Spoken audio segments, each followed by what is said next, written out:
देखो, अगर तुम्हारी चेस्ट ग्रो नहीं कर रही तो चांसेस हैं कि तुम अब और एक्सरसाइज डालने की कोशिश करो। और वही प्रॉब्लम है क्योंकि मोस्टली लोग ईगो के साथ ट्रेन करते हैं। अब ईगो की वजह से वेट मूव होता है लेकिन चेस्ट की ग्रोथ वहीं की वहीं रहती है, या किसी भी मसल की लगा लो। तो आज मैं तुम्हें अपना चेस्ट बी वर्कआउट दिखाऊंगा, सिर्फ 2 मूवमेंट, एक मूवमेंट टेंशन के लिए और एक कॉन्ट्रैक्शन के लिए। उसके बाद ऑफकोर्स मैं तुम्हें ट्राइसेप की मूवमेंट्स दिखाऊंगा, वो भी 2 इससे। अगेन वहाँ पे होगी कॉन्ट्रैक्शन प्लस ओवरलोड, क्योंकि ट्राइसेप छोटा मसल। लेकिन स्टार्ट करते हैं हमारे seated hammer strength chest press से। और ऑनेस्टली ये मेरी one of the primary chest movements के लिए और मेरी फेवरेट में से भी एक है। और अब मोस्टली जिम में मैं इस मशीन को ज़्यादा यूज़ होते हुए नहीं देखता। आई नो कि इसका पुराना वर्जन ज़्यादा बेटर था, नए वर्जन में बायोमैकेनिक्स थोड़े स्टफ्ड अप हैं, क्योंकि जहाँ पे वेट ऐड ऑन होता है that is not ideal sort of आपकी प्रेसिंग मूवमेंट के लिए। और वही मैं तुम्हें एक्सप्लेन करूँगा कि कैसे तुम इस मशीन को भी, इवन अगर तुम्हारी नई मॉडर्न चेस्ट प्रेस तुम्हें हैमर स्ट्रेंथ दिखती है, उसे अब तुम अपनी फेवर में मूव कर सकते हो। अब इसमें सबसे बड़ी लोग मिस्टेक क्या करते हैं, पैड के साथ बिल्कुल चिपक के रहते हैं, मतलब लोअर बैक को भी बिल्कुल स्टिक करके रखते हैं। लोग सबसे बड़ी मिस्टेक करते हैं, लोग पूरा पीछे बैठ जाते हैं और हिप्स को पैड के अंदर पुश कर देते हैं। अब इस पोजीशन में प्रॉब्लम ये होती है कि शोल्डर एलिवेट हो जाते हैं जब तुम नीचे जाते हो, फिर वहाँ से सारा मूवमेंट का और लोड का टेंशन शोल्डर पर चला जाता है rather than just sticking to chest. अब मैं क्या करता हूँ, मैं अपने हिप्स को थोड़ा स्लाइटली आगे शिफ्ट करके रखता हूँ, लेकिन चेस्ट को पूरा पैड के अंदर और शोल्डर को पूरा पिंच करके, ताकि जब मैं मूवमेंट के टॉप पे जाऊँ तो मेरे शोल्डर मूव ना करें, सिर्फ चेस्ट पे सारी टेंशन रहे और सारा वेट चेस्ट मसल से मूव हो। अब जैसे ही तुम अगर हिप्स को थोड़ा पीछे मूव करोगे तो चेस्ट को ऊपर लिफ्ट करना, जैसे कहीं किसी ने ना तुम्हारे यहाँ धागा बांध दिया, स्टर्नम को लिफ्ट करना है,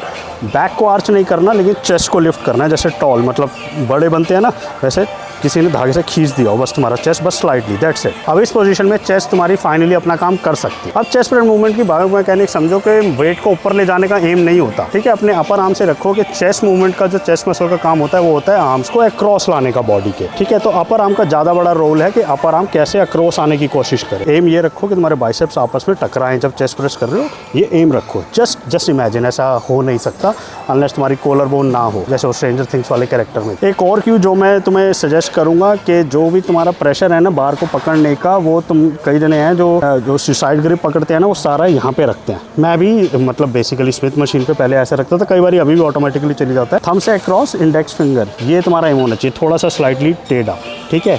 जो भी पाम का ये हिस्सा है यहाँ से तुम्हारा बार रन करना चाहिए और यहाँ से सारा प्रेशर आना चाहिए जब तुम ग्रिप करो बार को। अब जैसे ही तुम ये ग्रिप और अपनी पोजीशन में आ जाओगे तो तुम ऑटोमेटिकली पॉइंट 1 से ही तुम चेस्ट को फील करना स्टार्ट कर दोगे। अब सारा मूव तुमने इमेजिन करना है कि तुम चेस्ट से मूव करोगे। अब जब चेस्ट से वेट मूव होगा तो सारी टेंशन भी चेस्ट पे रहेगी और चेस्ट ग्रो भी होने लगेगी। एक और क्यों, अगर हो सके तो योगा ब्लॉक्स यूज़ कर लेना, स्पेशली अगर तुम अकेले ट्रेन करते हो तो, क्योंकि ये जिस हिसाब से एंगल बना है वो हर एक के लिए सूटेबल नहीं है मोबिलिटी के हिसाब से, शोल्डर मोबिलिटी के हिसाब से। तो अगर तुम अकेले ट्रेन करते हो तो योगा ब्लॉक्स यूज़ कर लेना, जो कि तुम इसके पैड के अंदर स्टिक करते हो, जो कि तुम अभी देखोगे जब मैं सेट स्टार्ट करूँगा। तो या अगर तुम नहीं करते तो तुम्हारा कोई भी सपोर्टर असिस्ट कर सकता है, स्मार्ट सपोर्टर।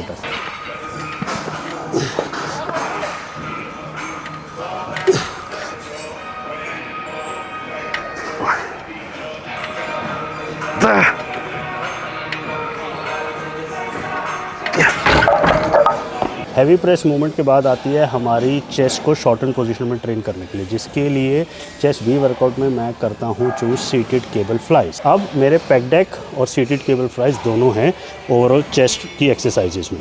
तो चेस्ट ए में मैं पेग डेक ट्रेन करता हूँ और चेस्ट बी में सीटेड केबल फ्लाई। अब केबल फ्लाइज का पेग डेक पे एडवांटेज क्या रहता है, वो ये है कि जब तुम टॉप पे होते हो मूवमेंट के, तो बेसिकली जब तुम सामने होते हो आर्म्स को लेके, तो चेस्ट टेंशन लूज़ कर देती है पेग डेक पे।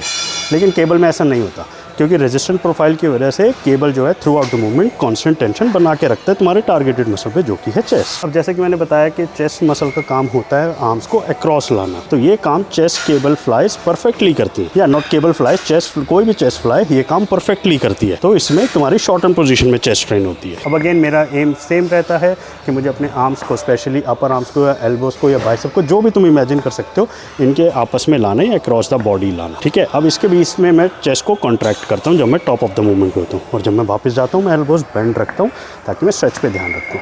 अब ओवर स्ट्रेच चेस्ट में एक बहुत बड़ा स्कैम है कि चेस्ट में स्ट्रेच मीडिएटेड हाइपरट्रॉफी होती है, लेकिन परसेंटेज से दोनों स्टडीज़ हैं, दोनों साइड है, कोई एडिशनल बेनिफिट नहीं देखा गया है ज़्यादा स्ट्रेच करने से। वो तुम्हारे शोल्डर पे ही, मतलब शोल्डर को वीक बनाते हैं, उस पोजीशन में लेके आते हैं जहाँ इंजरी के रिस्क बहुत ज़्यादा होते हैं। तो मैं बहुत ही स्लाइट स्ट्रेच करता हूँ ना मैं कई जने कहते हैं कि एल्बोज़ को टॉर्सो की रेंज में रोक दो, आप रोक सकते हो। अब मैं लेता हूँ, देखो रॉयड्स मेरी रिकवरी फाइन है, लेकिन एक नेचुरल बंदे के लिए मैं वहाँ रोक दूँगा कि अगर इससे वो इंजरी हुई या इसके मसल्स पे ज़्यादा जोर पड़ा तो इसकी रिकवरी उतनी अच्छी नहीं है, तो फटीक के पास जाने का वैसे भी कोई फ़ायदा नहीं है। तो मैं हल्का सा स्ट्रेच करता हूँ, ठीक है, एंड देन मैं अपनी एल्बोज़ बेंड रखता हूँ। अब दोनों इसके भी दो तरफ हैं, कई जने सीधा आर्म्स रखना पसंद करते हैं, कई जने बेंड रखना पसंद करते हैं।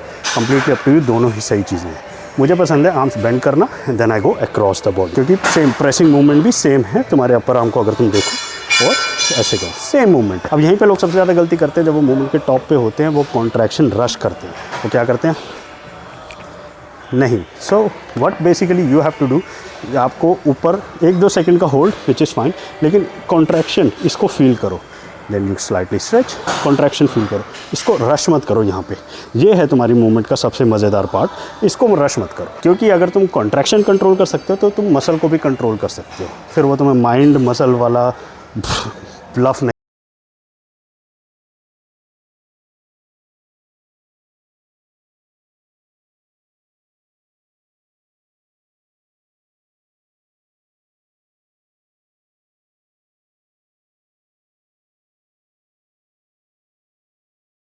डिप्स की बारी, ये मूवमेंट ट्राइसेप और चेस्ट को दोनों को ओवरलोड करती है। अब मैं यहाँ पे चेस्ट का वर्कआउट, बेसिकली चेस्ट की मूवमेंट ख़त्म कर रहा हूँ और ट्राइसेप पे शिफ्ट कर रहा हूँ अब लोड को। अब डिप्स ने, चाहे बॉडी वेट हो, प्लेटेड हो बेल्ट लगा के, या मशीन हो, उसने इंसेन फिजिक्स या इंसेन ट्राइसेप्स बनाए, लेकिन मोस्टली जो मॉडर्न लोग हैं वो उससे मूव हो रहे हैं, क्योंकि प्रॉब्लम एक्सरसाइज में नहीं है, प्रॉब्लम तुम्हारी एग्जीक्यूशन में। मोस्टली लोग ऐसी मूवमेंट में, क्योंकि चेस्ट बहुत छोटा मसल है यार, उसको समझो, इसमें ना वेट चेज करते रहते हैं और एग्जीक्यूशन को बिल्कुल ही सेक्रीफाइस, मूवमेंट को बिल्कुल सेक्रीफाइस कर देते हैं। तुम ट्राइसेप को बहुत ही मिनिमल वेट से भी लोड या ग्रो कर सकते हो। अगेन, अब अगर क्वेश्चन तुम्हारे दिमाग में ये आता है कि भैया मैं वेटेड डिप्स या बॉडी वेट डिप्स की जगह मशीन क्यों करूंगा, क्योंकि मशीन सेम रेजिस्टेंट प्रोफाइल की वजह से through out the movement tension constant रखती है ट्राइसेप पे या टारगेटेड मसल्स पे। अब बेसिकली इसमें एक और मिथ है कि आप सीधे बैठोगे तो ट्राइसेप पे लोड आएगा, टिल्टेड होगे तो चेस्ट पे, ऐसा नहीं है। मशीन पे स्पेसिफिकली हमारा वो क्वेश्चन ही आउट हो जाता है। अब हम इसमें बीच का रास्ता चूज़ करें, क्योंकि मैं चेस्ट और ट्राइसेप दोनों पे कांस्टेंट रखना चाहता हूँ। अब चेस्ट के लिए और ट्राइसेप के लिए बेसिकली मैं एल्बोस अंदर रखेंगे, और अगर आपको चेस्ट टारगेट करनी है तो आपकी एल्बोज वाइड जाती हैं, तो आपकी चेस्ट पे फोकस है। बट मैं क्या करता हूँ, यूजली ऑल्टरनेटिवली, कई बार मैं होता है वाइड ग्रिप कर लेता हूँ किसी हफ्ते मैं इसको इंटरनली रखता हूँ।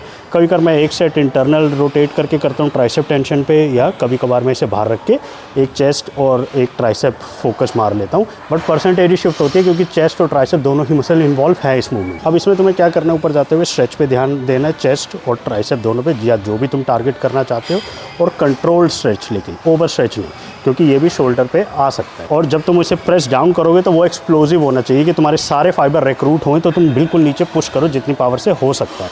अब ऑब्वियसली अगर तुम तेज़ जा सकते हो इसका मतलब तुम वेट पे हैवी जा सकते हो, अगर तुम बहुत स्लो कर रहे हो तो वो भी अच्छा नहीं है। तुम्हें अपनी तरफ से पूरी जान लगानी है, लेकिन वेट उस हिसाब का चैलेंजिंग होना चाहिए कि तुम्हें, अगर तुम्हारे टारगेटेड रेप्स है, जैसे मैं करूँगा 12 से 15, तो मैं 12 में लैंड कर जाऊँ एटलीस्ट, लेकिन मैं 15 से ऊपर ना जा पाऊँ। ये हमेशा तुम्हारा टारगेट होना चाहिए रैप रेंजेस को लेकर। और जब नेगेटिव करो, जब तुम ऊपर आ रहे हो, तो उसको बहुत ही कंट्रोल रखना है, उसे छोड़ना नहीं है।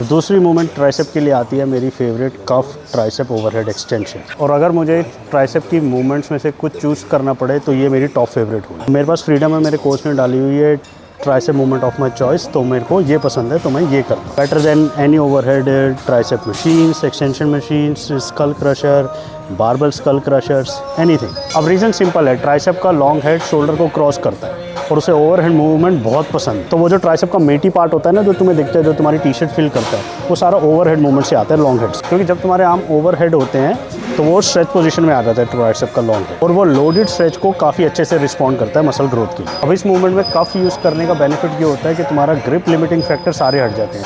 रिस्ट में पेन नहीं होता, ग्रिप तुम्हारी वीक नहीं होती, फोर आर्म पंप नहीं होता, सिंपल। और अगर तुम ट्राइसेप ग्रो करने के फ़ैन हो, तुम्हें मैसिव ट्राइसेप चाहिए और तुम सिर्फ पुश डाउन्स करे जा रहे हो, तो तुम बहुत कुछ मिस कर रहे हो ऐसी मूवमेंट, क्योंकि ये एक मूवमेंट जो तुम्हारी डिटेल और साइज़ ऐड कर सकती है ट्राइसेप में, वो मेरे को नहीं लगता कोई और मूवमेंट कर पाएगी। मैं बायस भी हो सकता, मुझे ये फेवरेट है, मेरी ये फेवरेट है, आई विल।